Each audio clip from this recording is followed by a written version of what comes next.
so happy for everyone that can join us.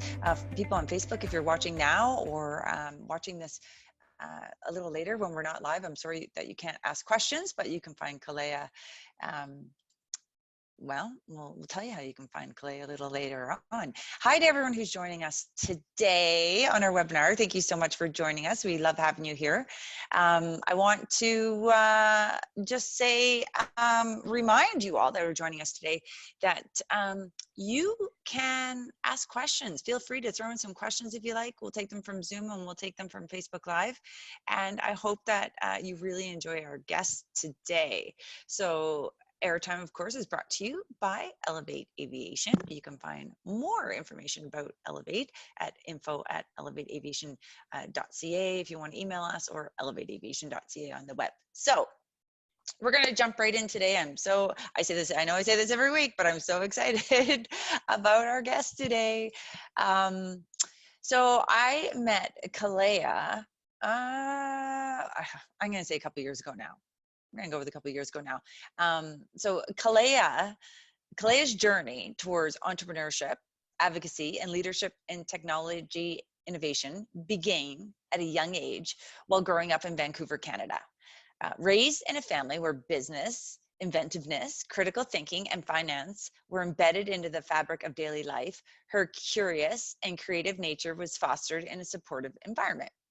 The largest influence in our guest today's life was development from her father, Koleya Karrington, a gifted entrepreneur and inventor who identified her talents early on. He sought to expose her a wider world of ideas and experiences, including taking her to see world-renowned business speaker Jen Rowan when she was just 11 years old. Valuing both her social and business progression, Koleya enrolled Koleya in etiquette courses when she was 5 years old, and we have to talk to her about that. So she could learn from them and teach others. So 5 years old, she spent countless hours he spent countless hours instilling her with his strong business ethics and ideals. I obviously am not quite awake this morning. I'm mumbling and stumbling all over. So ignore that. So when I met Koleya, for me, it was like a love at first sight. And I quickly asked her to become a member of the Elevate Aviation Board of Directors, because I believe in surrounding myself with amazing, wonderful people. And I believe that you learn from these people who are doing incredible things in the world, and people who are good and believe in giving back. And that's Koleya. And I've been lucky to be able to be around her and learn from her. And I hope today that you guys can too. So I really hope that if you have questions, please ask them. And I hope you enjoy Koleya as much as I do. So good morning and thank you for joining us. Good morning. How are you? Today it's been an interesting morning. My oldest son had to start his first day of high school. So it's been one of those like, my baby's all growing up. And it's eerie because I dropped him off at the same high school I went to. So I was like, oh, I'm feeling the age I am. That's so cute. There's so much. A friend of ours, part of our team, her son just moved out now, and she was like very sad about it. But I'm like, there's good and bad. There's the sadness that they're moving on, but then there's sometimes more room in our life to bring in other things. Okay, so you are coming to us. I'm assuming that you're down in Calgary today. Yes. Okay, so the reason I asked Koleya that is because Koleya spends a lot of time between Edmonton and Calgary. So Calgary is your home. So you're down there in Calgary today, which is great. I wish you were here because then we could do this beside each other. COVID distanced, of course. Yes. Okay, so I want to jump into things. First thing, when I read your bio, okay, let's just start with etiquette classes. You were 5 years old and your father put you in etiquette classes. Do you remember the classes? And what did you learn from it? And like, did you do it with your kids too? Like, would you suggest people do that, or what was that about? I actually don't know anyone who's taken etiquette classes, so I'm curious. So the reason my dad got me into etiquette classes when I was, I guess, 3 years old is when he started his first business. So he became like a ground concierge business owner. So basically it was like a limousine company. He had a ton of limousines, and the reason why he wanted to do this was actually because he kind of mapped out, he wanted to be a Fortune 500 executive. He didn't even graduate from high school. He didn't want to go back to school. He didn't want to work his way up a corporate ladder. So he wanted to see if there was like a way to kind of get there without doing all that. And when he mapped it out, he realized that like every CEO that was like major in a company had the same thing in common. They were all transported. So when they'd like fly into their location, they would usually hire a driver. And what my dad wanted to do was learn from them. So by the time I was 3, he had started this, and he started just asking these executives questions. So he had no one to talk to about it. You know, a lot of companies today actually have like business coaching, or they have like groups like you have EO where all these CEOs can get together and talk. Well, back then, either my dad didn't know about the groups or they weren't really there. So he came and started talking to me at 3. So by the time I was 5, he realized that if I'm going to keep training her in business, she has to have etiquette skills. Because if you're going to be a woman in business, you should also be a lady. And my dad was very, very, very critical on the fact that women should have ladylike skills. So this group that we were in offered etiquette training, and it was every Friday night at 5 o'clock. And the things that you would learn is like, so clearly I'm not doing it right now, but like sitting with poise. So you learn how to sit, you learn how to like hold your head, you learn how to walk with the book on your head. Like literally they did the whole like walk with the book on your head. You were not allowed to wear pants. So my favorite things in the world are dresses and skirts. That was pretty much what I had to wear growing up. And you would, the one thing they learned that I learned that I'm still obsessed with today was the girls would have to cycle through hosting. So we would have to bring like the tea, we'd need to bring the snack, we'd have to present it, we'd have to talk about what it is that we brought and why we brought it, we'd have to initiate the conversation, very much like 1950s housewife skills is how I would describe it. And to this day, I love hosting events, especially if I'm bringing the food in. Actually, Kendra, so you saw the event that I hosted as one of my evening events. So I did the food for that and everything else. So it's one of my favorite things to do from what I learned there.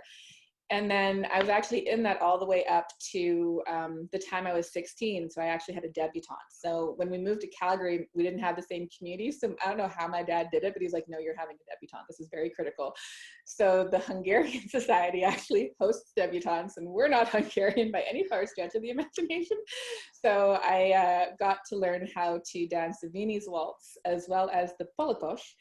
And I had my coming out party, and it was interesting because like the president of Hungary was there, and we had to go the previous year, so I got to sit at their table, and so you learn table manners, so I know how to set the table, I know what fork and all of that, like, you know, 38 pieces on the table, and you know what they are and how to set them. So those are the kind of things. So my dad wanted to make sure that I could be in any level of society and be able to look like I fit in. Wow. And so what do you think of that now? Like, do you think that's something that people should do now? And the whole difference, you know, with equality and Me Too and all this stuff, like, do you think that's something that women should take? Do you think that's something everyone should take? Or is it sort of like, no one should? Critical. Like, I honestly, this isn't about women having table manners or men having table manners. This has absolutely nothing to do with gender. Mind you, when I was going through it, boys did not attend these classes, but they do have classes today, and young men do take them. The reason why table manners are so critical is it's actually, if you're in business and you're going out to have a meeting with somebody and you want to, you know, like you're trying to impress that CEO to get a raise, or you're trying to like land that client through business development. If you're literally sitting there cutting up your steak like a caveman and like in your face like a Neanderthal and show no etiquette whatsoever, they automatically your intelligence level will be brought down a notch, because they automatically judge. People are just judgy human beings, and they'll look at you like, oh wow, you eat like a slob, I wouldn't really want to bring you many places. And in today's society, like modern society, kids aren't really trained at home on how to eat the same way they were when I was younger. So you see, like, I see a lot of men today, and you go to business meetings and you're like, did a caveman teach you these skills? Like, I'm confused. So like that kind of stuff, men or women, like nobody wants to see a woman like pick up the food with her fingers and like shove it into her face, unless you're literally at like a trough or you're going out someplace and it's like wings and it's whatever, you know? So to me, In those Vegas, they have that restaurant in Vegas where I think you have to eat with your hands. Hey, okay, so I have a question. hands, but it depends on the restaurant, the kind of food, and who you're with. So fork up or fork down? Do you know what I mean? That's the big debate that I've had with a number of people. So if you ever see movies like Pride and Prejudice, it was always fork down, always very tiny bites. So the way you would cut it with your knife and fork, and you'd have bites that you would just kind of almost like nibble size, so that you looked very elegant as you were chewing, like not a ton of mouth movement. When you have like kind of like fork up and it's almost like a how would you put it? Like trying to barrel it into your face when it's fork up, as opposed to like bring it to your face with the fork down. Huh. So which one do you do? Depends on who I'm with, really. My etiquette can go completely out the window, and I'll curse like a sailor and pretend like I never got trained whatsoever. Or if I'm in a kind of meeting where I'm trying to impress someone, it's like, oh yes, very much so. You bring it out when it's needed. It's not a current. The next time we're together, I'm gonna watch and see how comfortable you are with me and see. Next time we're together, just to show you I can.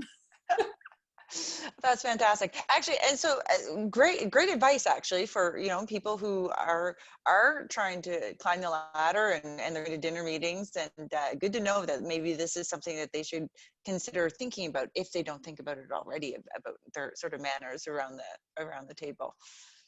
It's very good for business development. If it's a space that you're in, then having the right table manners in the right setting is something that could elevate or amplify your skill set. Elevate, I like the word. It's a good word. Okay, let's talk about your dad. I know your father was a huge influence in your life, and so so you own your own business now, and we're going to get into that and talk about what that business is and how it's affecting aviation. But it started back with your father. Tell us about the influence that your father had on your life. Well, I would say pretty major. So it was a very unconventional way of being raised. So my father was like business, let's instill these skills. And my mother, love her to pieces, was very much like a grassroots granola kind of hippie, right? So from a young age, it was like two kind of different worlds, and these two combined to make us, me and my sister. But yeah, so 3, started listening to him talk about business. Did I know anything he was saying? Absolutely not. But I was like, oh, Daddy's talking. This is great. So by 5, etiquette training. By the time I was 8, he would actually start bringing like financial planners to the table. So you'd be sitting at like the kitchen table, listening to these guys tell you like, well, if you just save like $25 a week or a month, by this age, you'd have this much money. And they talk about compounding interest rates. And then they skip into business conversations, and it's like fiduciary responsibilities and balance sheets and stuff like that. So as my dad was learning it, he'd bring them there and I'd be right in the middle of it. And he also believed like phone etiquette was massive. So as a child, I could not answer the phone like, hello. It was just like, Carrington residence, Koleya speaking. How may I help you today? Like that was it. You could not answer the phone any other way but that, or you just could not answer the phone. So I also became his secretary at a very young age. He put me through classes to learn how to correlate workbooks. So by the time I was 11, he decided that he learned so much in that period of time from his concierge service that he got into public speaking. So he actually became an internationally renowned public speaker, teaching like military, IBM, hotel chains, TELUS, you name it. He'd go in and do these like 2-day workshops, and like you're going back like for 25 years, he'd get like 10K for like a 2-day workshop. He did about 149 flights a year. And it was just incredible. He loved what he did. So he would bring me into these workshops. So I would learn all about business. And one of his mentors was Jim Rohn.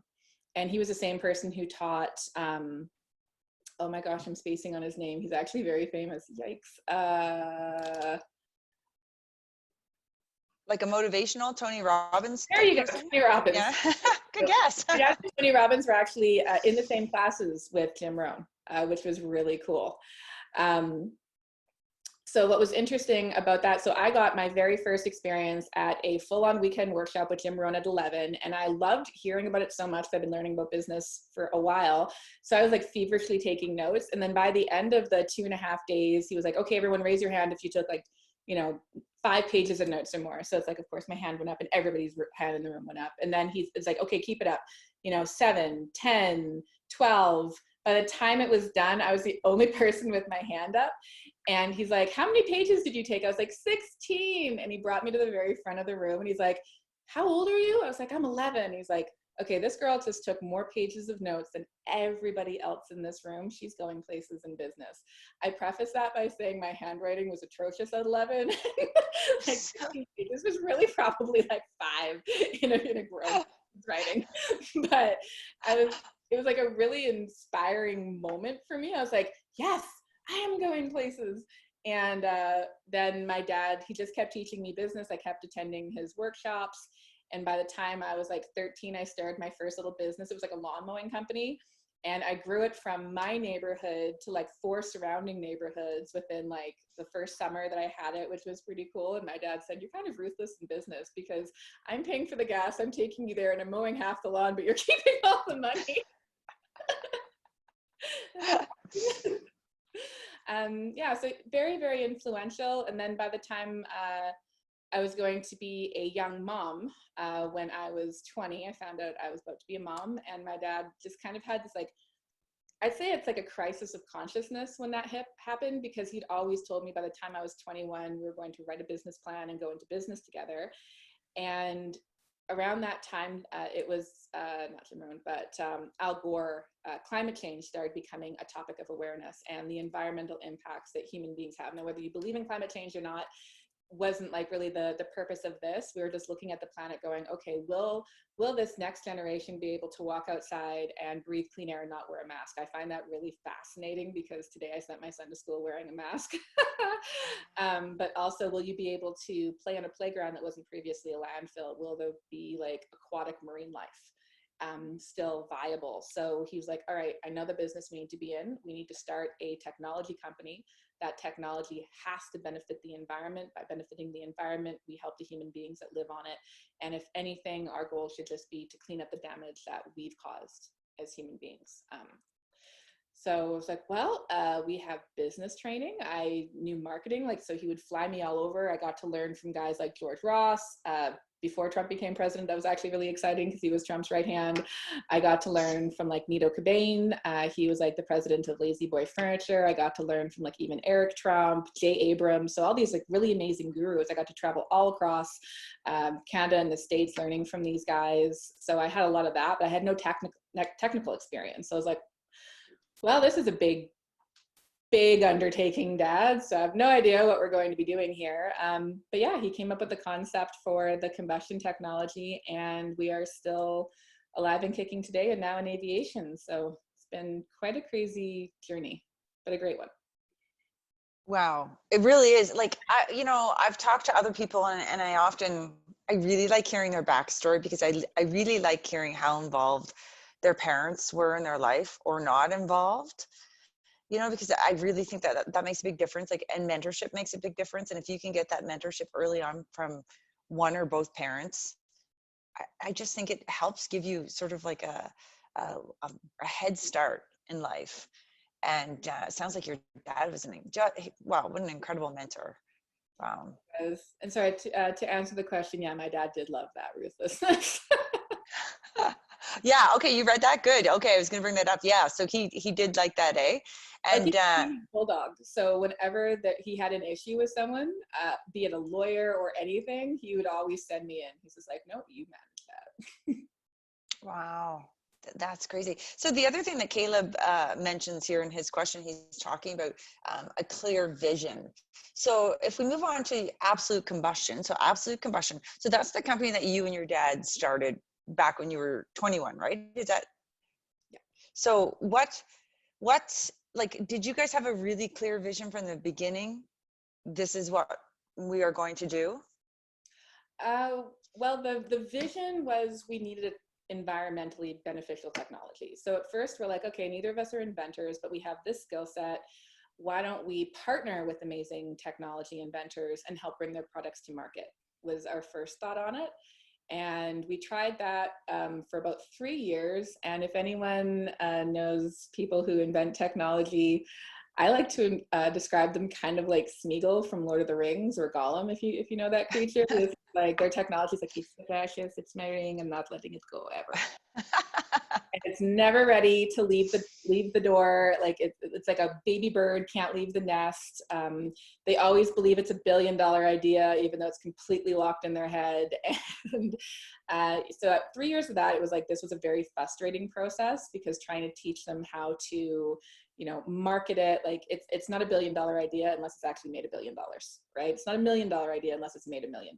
So it's like having to create that level of understanding and awareness and help them bring it to market, help them raise the funds to get it from, even if it was like a proof of concept, how to get it in a production model. You have to be able to raise the funds, but you have to be able to give part of your company up to do that, because no one's just going to, you know, altruistically fund your company without getting something for it. So they had a hard time with that aspect of it. So it was interesting, because this is going to sound a little crazy, like how we got into Absolute Combustion was actually, we started this in 2005. By 2009 is kind of when this started. So my dad and I both just had this passion, like we know we need to help the environment, and we're part Indigenous. So we had a Choctaw elder.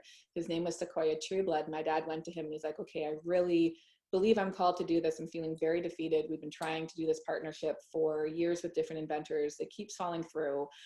And he actually took my dad into a sweat lodge. And in the sweat, my dad ended up having like a vision of a wolf. And that became like his spirit animal. But what's interesting is like, so after the sweat, like 2 nights later, my dad ended up having this like dream, or kind of like a vision, I would guess. But he described it like he was in his room. He knew he was asleep, but he was also like awake, like sitting up in his room. And this like holographic projection kind of came in front of him, and it was this nozzle for the burner, and it was like rotating like 365 degrees. And basically he was like, I just have to memorize this before I'm able to wake up. And my dad can't draw like stick figures on a good day. So him trying to draw this nozzle that he saw was hilarious. And so we took it to a guy that was helping us kind of vet technologies. And he was like, okay, I had this profound dream. This is what I drew. Like, what do you think it is? And the guy just looked at it like, well, it's a nozzle. And he's just like, okay, but yeah, what do you think it goes to? Like this has to be something. He's like, I don't know, maybe a burner. And what was really fascinating about that was the fact that he had never actually worked on combustion technology before, and we'd never dealt with it. So my dad was like, okay, that's what we're going to build, is a burner. And back then we didn't have Google smartphones. You basically had a library or textbooks to understand combustion with. So we're trying to sit there and understand the fundamentals of it. We went out and we were able to raise some funds so we could actually put this thing together. It looked like a complete tin can with holes in it. And because of the fact that we were not engineers and had no technical background, we actually did things ass backwards, pardon the language. And because of that, when we turned it on, it was like all this incredible heat with no flame. And so we've probably to this point spent like $10+ million in research and development, growing and scaling this and understanding the environmental benefits of this technology, and then designing it for industries like recycling, oil and gas, and most recently in aviation, and commercializing the product all the way through. So it's been really fascinating. And people are like, how is this possible? Because we can produce 0 NOx. There's no other burner on the planet that can get 0 NOx with like 5 million BTUs at the point of combustion. Our flame profile is almost invisible. Like you can't actually like see it if you're looking at it in the daylight. It's so clean. We don't produce colors like yellow or orange, which means we use 100% of the fuel that's given to us, 0 carbon monoxide. There's no other burners that can claim that either. And it's any industry it goes into, it can automatically reduce the fuel consumption anywhere from 45 to 75%, dramatically increase its safety. And there's just so many other benefits that come with it. So it all came out of a dream. That's incredible. That's incredible. You know what I love? There's so many people that, you know this, there's so many people in the world who won't do anything unless they have all their ducks in a row and they know everything is in place and nothing can go wrong. And then maybe they'll make a move into a direction that they want to go in their life. And chances are they probably won't. They'll probably stay exactly where they are. You and your dad, total opposite. You know, sort of have an idea. Well, let's do it. Let's go into business and figure it out as we go. I love that. I love it. school of life is kind of how I looked at it. I have no technical training, but I can talk combustion for days, and Wow. I can speak like an engineer. And so why did you guys get into aviation? Where was the thought process? And tell us what your product actually does. Like we were talking the other day about how you're heating these aircraft. Like, so where did the aviation come into this? Did you love aviation at all before, or is it just, you decided one day this could work on airplanes? Okay, so when I was little and my dad had the limousines, he used to take me every weekend to the airport, and we'd lay on top of the car basically, and he would tell me every plane that was coming in.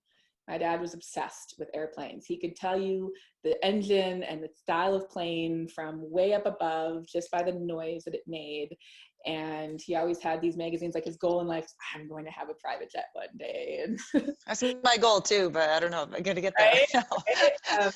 Right? So I wasn't exactly like passionate about aviation. I didn't know squat about it besides that there's planes and there's airports. How I got into it, so after my dad passed away in 2014, I ended up going on, I think I was actually I just found out I was pregnant with my first child, and I was the inaugural speaker I was one of the first female speakers at the inaugural Middle East World Heavy Oil Congress. So I went there with the Alberta Economic Development and Trade Commission, and I was talking about, combustion and flame impingement on separator treaters in the oil sand, because we're really good at heavy and ultra heavy oil extraction, and they're about 40 years behind us. So I was really excited by that mission. And then, so they had been aware of us. We'd done a couple things by that point. By the time I was 6 months pregnant, I got a phone call from the Alberta government. Now, mind you, oil and gas, of course, was just kind of like 2014 hit, and it was still in a bit of a landslide. There were still layoffs that were happening. We were struggling in that industry to try and get any momentum. We had landed a really amazing partnership with a company called Imagineer Energy and one of my mentors, Suzanne West. But I'm sitting there, I remember this day very clearly because I'm at an Earl's, I'm very clearly pregnant. I'm about to mow down food because I'm starving, because of course I'm pregnant. And I get this call from a guy I'd never heard of before. His name was Michael Couch. He was with the Asia Pacific Division of Alberta Economic Development and Trade. And he was like, would you like to go to a conference in aerospace in Japan in September? And I'm like, I was like sitting there doing like the mental math. I was like, I'll have a 9-week-old by this point. I was like, I have no idea what I do in aviation. Why are you asking me? He's like, well, the city of Leduc agreed to basically like sponsor you. So they're going to like pay for the trade show booth and all this other stuff. And we'd love for you to be a part of it. I was like, okay. I was like, I'm interested, but I have to be responsible with the money that I have. So bring me somebody that's in the aviation business that can actually like look at this and tell me where they think it applies, because I don't want to make assumptions or go there and try and figure it out. So he's like, okay, I can absolutely do that. So he actually ended up bringing Gerald Scuttapole, who is the head pilot for Canadian North Airlines, Myron Keane, who is the vice president of commercial real estate for the Edmonton Airport, and he brought 2 engineers with them, and then Jeff Ritchie, who was managing the aviation division for the provincial government. So they all came into the shop, and it was like they were all like, oh my, you got this. They were rattling off so many things. They're like, look, we will talk to you about it when you get to Japan. So I was like, well, it looks like I'm packing everyone up. So I had the baby. I was like, all right. So I had to pack up my husband. I had to pack up my oldest. I was like, I'm not going without my 9-week-old. I was like, just gave birth. I didn't want to not breastfeed. So I'm sitting there trying to even understand, how am I going to keep the milk like cold during this conference? Because then I have to go home and nurse them at our Airbnb afterwards. And so it was actually a really exciting adventure. I was definitely the only one with a 9-week-old on the plane or on the trip, period. So then when we get there, the second day of the conference, I'm sitting with the mayor of Leduc at the time, Greg Kriske, and then the head of Canadian North Pilot, and then Myron. And they walked me around the trade show floor, and they pointed to a, what would you call it? They pointed to an aircraft heater and said, this has not been redesigned in about 60 years. They said they're really inefficient and we have a huge issue with them. Would your technology fit? So I was like, well, yes. I just automatically said yes. I had no idea if it would or not, to be honest. I was just like, again, I love that. I was like, completely, we can do this. So it was 75% of the people we went on the trip with actually ended up directly investing in the technology. They ended up moving us from the shop we were in Leduc over to a space at the Edmonton Airport. We were like the first simulator member for the Alberta Aerospace Technology Center that they had just kicked up with. And because we had enough funding together, we actually had to figure out how to, one, convert our fuel from from gas to liquid. We'd never done that before. So we accomplished that in like 2 weeks. We're super proud. And then we ended up going out to industry, asking them, okay, bring us what you have, let us see this, and then what's your wish list? What do you not like about it? What do you want to see? Because we don't want to develop something that the industry isn't going to use. So you need to let us know your must-haves, your nice-to-haves, you know, bucket list, all that kind of stuff. And so we started designing from that perspective. And our first winter, we actually had someone from Swissport there monitoring the results and let us know we saved like 58% on fuel consumption. We heated up a plane cold soaked from like -20 to +22 in like 25 minutes, which was amazing for them. And then the airport was like, we're going to come in and partner with you on this. So we met with their technical team. We had like their HAZOPs and assessments. We started getting into building out our actual proof of concept on like a portable cart. And they've been the most incredible partner. After 3 years, our production model saves them 72% on their fuel consumption. And the reason why they use these, so a lot of people might not realize, when you go to an airport, you're leaving in, you know, cold weather, you want to fly to Hawaii or something. When it's warm on the aircraft and it's between -10 and -20, it's actually like a separate piece of equipment that's heating the plane. So if you're at a bridge, they have these like boxes that are mounted up underneath the bridge, and the bridge is the thing that you walk onto to get onto the plane, right? So underneath that bridge that you're walking onto, there's a big box, and that box is going to heat or cool that aircraft. When it gets to somewhere below -20, 25, they have to turn on what's called their APU, because that separate piece of equipment isn't capable of heating the plane on its own. So if they're not at a bridge, it's a portable unit on wheels that they're using, and it's the same thing. Below -20, they have to turn on the APU.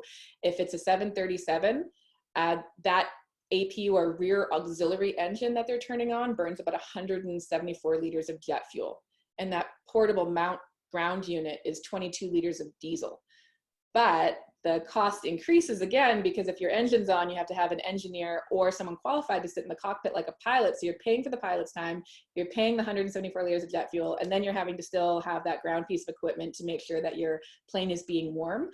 And if you don't do this, what happens in like -10 is the water lines on the bow of the plane will freeze. Water lines freeze, pipes burst, millions and millions in damage. So for insurance reasons and just for like the safety of the aircraft, they have to have heating. So knowing that, we had to design something that was going to be more effective, save the money, come out with less emissions, cost them less money, all these other things.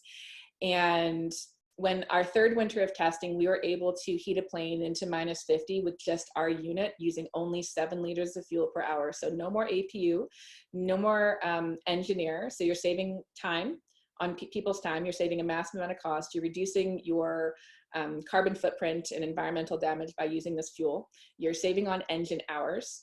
And it's really, really simple. We are smaller than all the other carts out there. We're easier to use, and we're also very, very safe. We are one of the safest. We actually had multiple safety people involved in even the design of it. So it's considered one of the best design units in terms of a safety perspective as well. So that's kind of what we've been spending, you know, the last 3.5, almost 4 years actually of our life designing and developing. And right as I was about to launch it, brought our first production line to the airport, they bought 3 of them. COVID. I was going to say, let me guess, COVID. Oh. Same thing happened to me in 2014. My dad passed away. Our technology had never been out of a laboratory.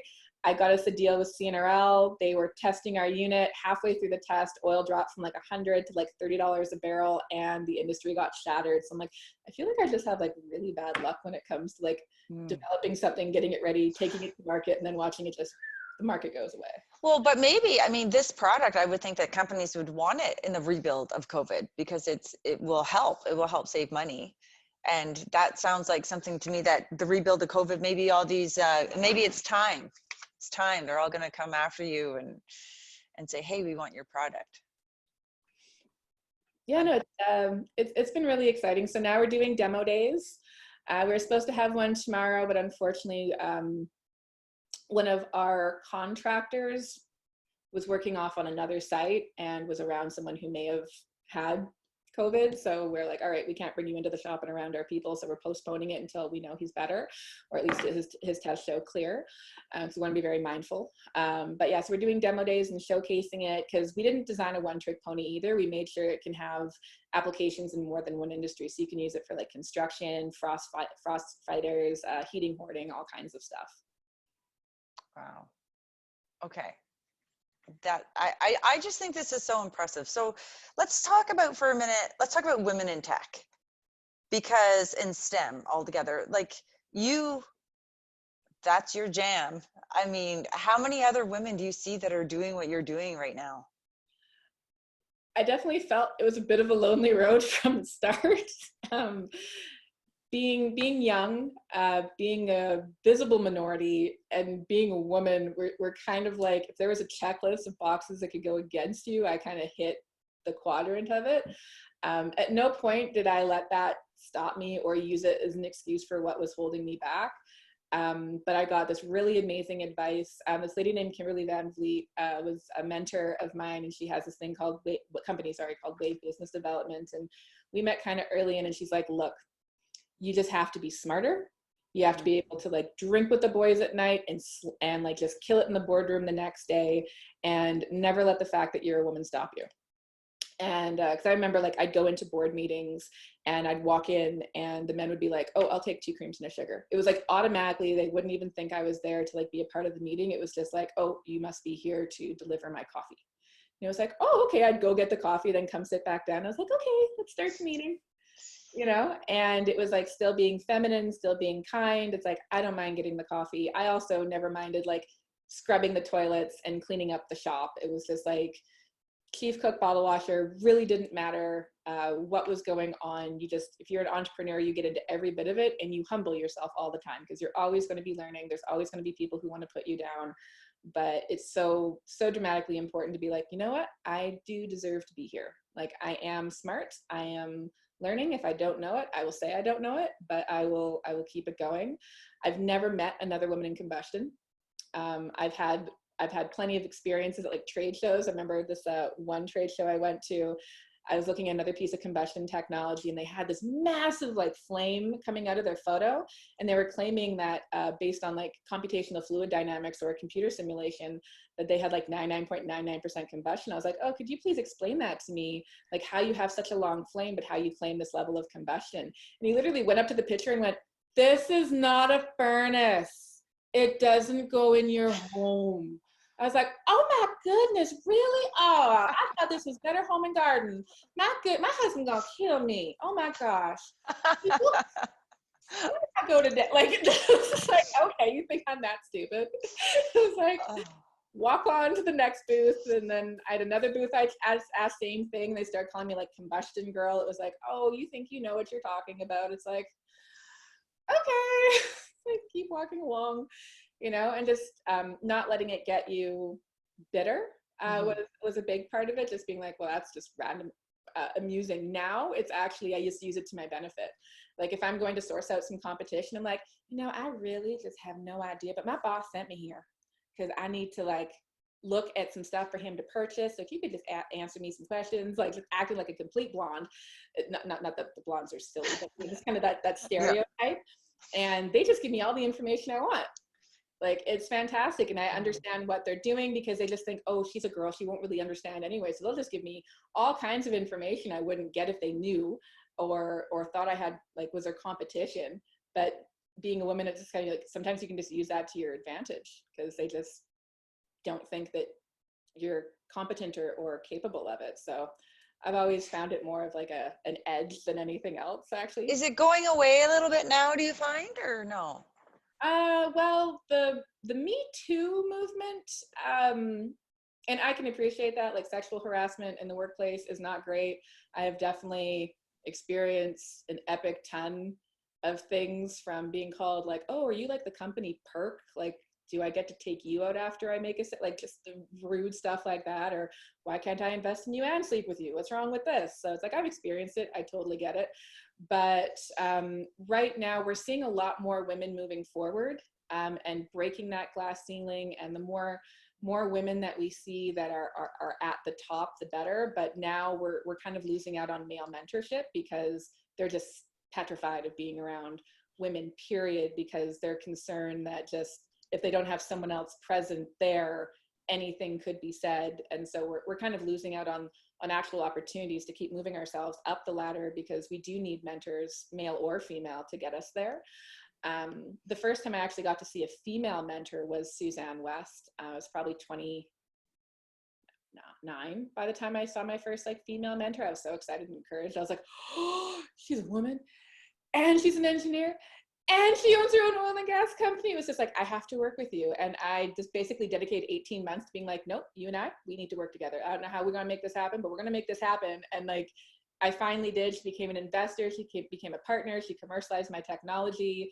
She just like taught me all about like how to ask for what you need in contracts, how to stay feminine, how it's an and, not an or. So in other words, like I'm a mom and I am slamming it in business, not I'm a mom or I'm an entrepreneur. Right. So amazing things that I learned from her. And after that, I realized how absolutely important it is to become a mentor to young women, because the more they actually see you doing really cool things, the more they want to be involved with you. And that's why I loved your learning center so much. Like when I saw you the first time, so Steve maybe introduced me, he brought me to your gala, and I just saw you and I had like a lady crush immediately. I don't mean that in like a weird way. I just meant, I was like, I looked at you and I was like, I want to be like her when I grow up. Oh my God, this is amazing. Look at this gala. It's stunning. Look what she's accomplished. Like another woman, and she's in the aviation space, and she's an air traffic controller. And it was just like, I was just wowed. I was like, I need to work with her. Like at some point, somehow, some way, I'm going to like work with her. I was like, Steve, you need to make sure I get some time with this woman. Like I need to meet her. He's like, I think it can be arranged.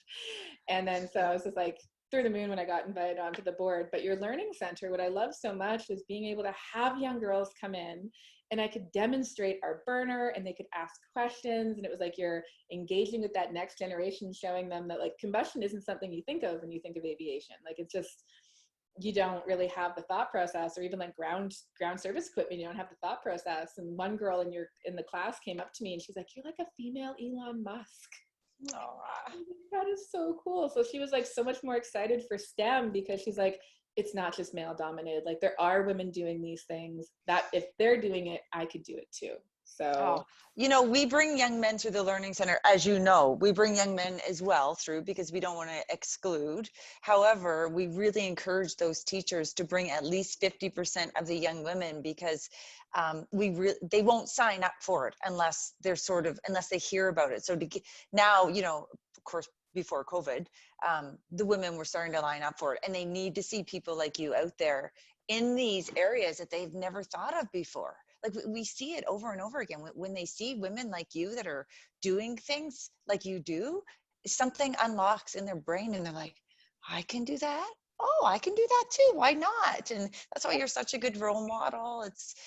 And just to the women supporting women and men supporting women, like men supporting women is crucial. And I feel like some men, because I've had the conversations with them, don't know what to do. They're almost like afraid to do anything. They're like, you know, it's, you know, women are out there, hear us roar, or whatever you want to say these days. And they're sort of afraid to, you know, on International Women's Day, they're like, man, that's not about us. It is about them. It's about them, you know, being loud and clear and supporting, you know, the advancement of women for their daughters and for their wives and for whoever is out there. Here's a question on this from Trevor. I just want to ask you. He says, for years, women have sought greater representation on corporate boards. Boards say they want more diversity, yet the percentage remains flat of gradually or gradually increasing. Are there any reasons why women have not made greater inroads? Great question. I have the same question. What do you think? So I've actually met some incredible women. Like you talk about the powerhouse best, and I don't mean like best because they have ovaries. I get really frustrated when it's just like, oh, we picked her because she's like the best with ovaries for this, not the best person for this, the best with ovaries. And they're like, we want to be on these boards. We apply to be on these boards, but there is still a stigma of oh well, goodness, once a month she's just going to be hormonal and make irrational decisions, so no. Or it's an old boys club, and well, we'd rather have this guy on there because, you know, he fits the middle-aged male and pale, or he's my buddy from like my dog walker's uncle's cousin. Weird stuff like that. Like, there's not actual logical reason why they're not being placed on these boards. And it's not that they're not applying for it. So I think that it's slowly improving. Like, I think that women have made great leaps forward. I know that there's still more to do. I know that there's not enough women actually making the applications for this, because when it comes to a woman, we'll look and go, okay, they're looking for like 10 criteria. I meet 8 or 9 of the 10. Yeah. I missed 1 or 2. I can't do this. I'm not qualified. Where you have a guy who's like, oh crap, I hit 2, applied, you know, it's like he hits all the other 8, but you know, they're just going for it. And they're like, I'll learn on the job, or they just don't seem to have the same mental holdbacks that women have. We're like, no, we have to be like, this is my education, that has to be there. I have to have this much experience. I have to have this much blah, blah, blah. And it's like, no, you don't. You absolutely don't have the exact same confidence as any other man out there, because the reason why they're getting the jobs and the reason why they're getting the raises and the reason why they're moving forward is because they're asking for it and they think they deserve it, whether they do or not. Mm-hmm. So women, same level of encouragement needs to come to us. We need to have that same level of confidence and know that just because we don't check all the boxes, we still have an incredible amount of value. Like, you hit 80%, you have more value than the guy who hit 20. So yeah, one of the things for that, I would say, would be pretty critical. Just go for it. You know, I had Kathy Fox on. She's the chair of the Transportation Safety Board. I had her on the other day, and she started as an air traffic controller, and she's done so much. And now, you know, she's been in aviation, I think she said 60 years now, started young, and 60 years of aviation experience. And that was the one thing that really stood out for my conversation with her. She said, apply on everything. Whether you think you can get it or not, apply on it. Because at least then you're making it known that you want to do something more or different, and your name's out there, and you learn how to do interviews. And she said she'd apply on things that were like 3 levels above her that she had no right to apply on. She'd apply on them. And I was like, oh, good advice, because we as women, we don't do that. I think you're absolutely right with that. We don't. And we need to, we need men encouraging that, and we need women to encourage other women about that. Like, women putting women down, so old fashioned. I feel like, you know, growing up, that was it in high school and everything else. It was like women were so catty to other women. Like, no, old fashioned. You'd be amazed at women who, and I can appreciate the struggle they went through, the generation before me, what they would have had to go through to break that glass ceiling to at least to have been an executive, right? Not even on the board, just to make it to that VP level. When they see another woman coming up quicker than they did, there is that part of, you didn't experience my struggle, and they will actually block you from being able to get higher up because of what their experiences were, which is really disappointing for them and also disappointing for the younger women, because it's like, thank you for paving that path, thank you for making it easier for me, but let's encourage so that more women can do this as well. Like, we'd actually open up $150 billion in GDP if we actually close that gender gap in the workforce. It is so critical to start getting women to look at industries outside of what's a traditional female industry and start showing them, like, we can take amazing care of our kids. I can take my kids on trips to like Asia and Europe because of the fact that I can do the things that I absolutely love to do, and I'm not held back with a 9 to 5. Right. And the more women that know that, the more we can move them forward. To answer that one, guys, how did you respond with your 9-week-old? Yeah. Everybody was obsessed. So everyone wanted to hold them. They wanted to take turns with like the baby jumper. They thought it was like the best thing ever. Like, loves on the plane. Like, some of the ladies were just like, oh, let me walk around with them. This is so cute. I couldn't go to as many networking events as I might have liked to, but yeah, they were like, holy crap, really? 9 weeks and you're here? I'm like, well, so you got to take the opportunity. So like, no risk, no reward. That's definitely, it was a fun experience. And they still love him to this day. When they see him, they're like, ah. Aww. And so Caleb says, are there men who say the same thing too? I need to work with you. If I were in business, I would say that. And I think men should partner with and even be humbled by anyone, women or men, as long as they're doing things well and can let go of the sexist view. I've definitely. So I would say everyone I work with at the Edmonton Airport, like Steve Maybe, I work very closely. He's their VP of operations. He's We love Steve. absolute mentor Yeah. to me. I could not imagine that we would be in the place that we are in terms of development with our technology if he hadn't taken this under his wing. So like, so grateful to Myron for introducing this. And he was like, all right, Steve, take it and go. And then the CEO of the airport's also a man, Steve's man. And they've never, ever once brought up the fact that I was a woman. They've never made me feel like I didn't deserve to be at the table because I was a woman. I've never felt like I got less of an opportunity because I was a woman. It was just the most incredible encouragement. And Steve has his own, like a daughter, and he loves encouraging her and just believes that she can do anything. So I think that like men that have that already kind of ingrained in them, especially when they have a daughter and they want to see her excel, like both of them have just been so incredible to me, and wanted to work with me. I've had men in other industries that are like, we need to partner, you're just a good human. Because I want to get to the point in life where people just pick you because you're the best human. Yeah. Like diversity, I've gotten slammed for using that word. I get it. It's a dirty word now. Inclusivity is very, very important, because it should not matter what your race, your gender, your religious background, your sexual orientation, your political beliefs. I don't care. You're a human being, and be the best human for the position, right? You don't have to check a box. Just be the best human and pick the best human for it. And then you'll be amazed, right? Like, don't pick her because she's a woman, because other people won't respect her in that position, is the problem that happens. Caleb says, I agree. Be good humans and be inclusive. I agree too, Caleb. I totally agree. And listen, I have to tell you, so Steve Maybe, what's his official title? VP of Operations at the Edmonton International Airport? So there's a lot of titles. So he's VP of Operations and Infrastructure and Government Relations and Communications. So he's currently okay.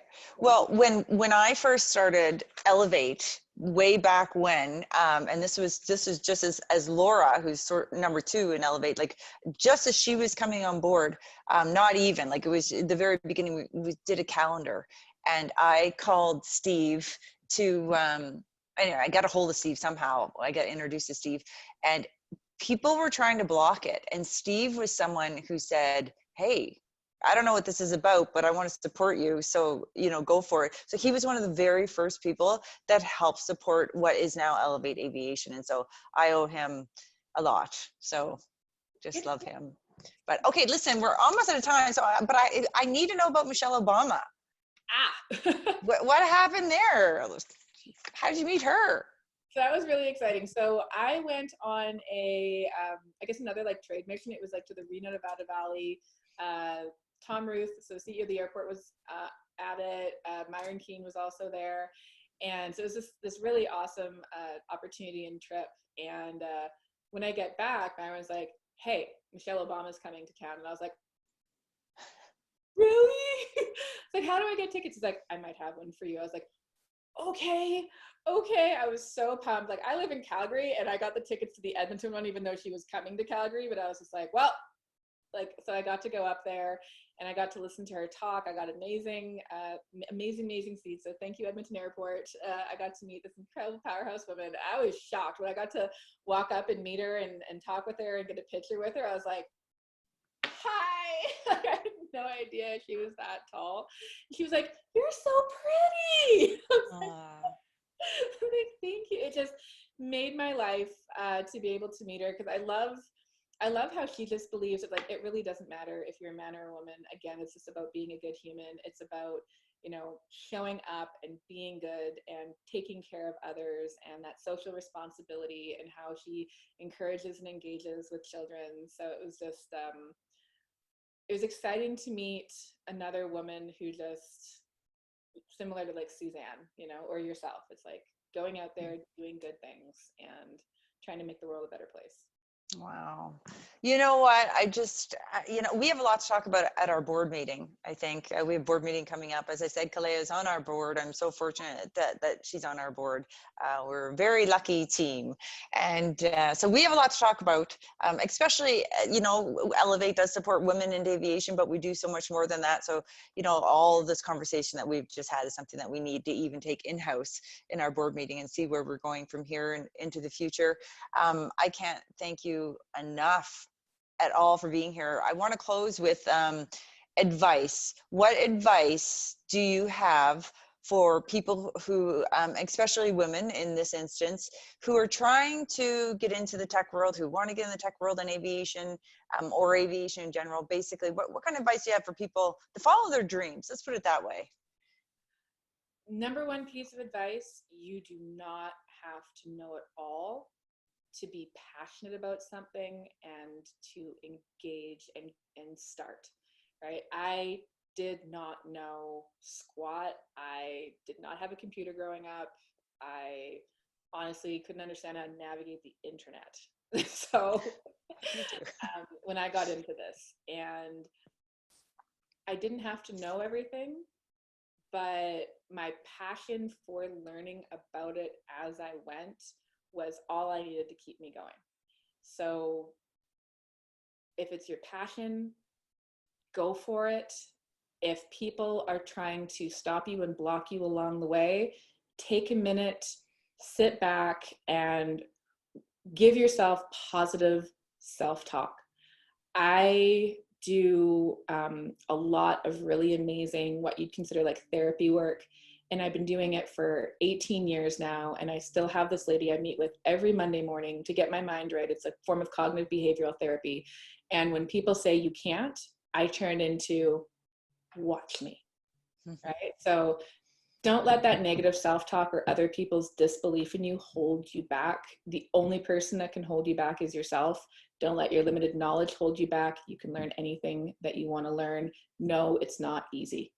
It is not easy. I have had plenty of moments of being a complete bloody puddle on the floor, crying my ass off because I would have people tell me, you're a mom and you're a bad mom. You're not staying home with your children. Or even shareholders say, how could you inconvenience us by having another child? Do you think you can take maternity? Or people just saying, little girl, you don't know what you're talking about. So it's not an easy road, but guess what? If it's worth it and you love it, it doesn't matter what another human being has to say. You do you. Because at the end of the day, they don't matter.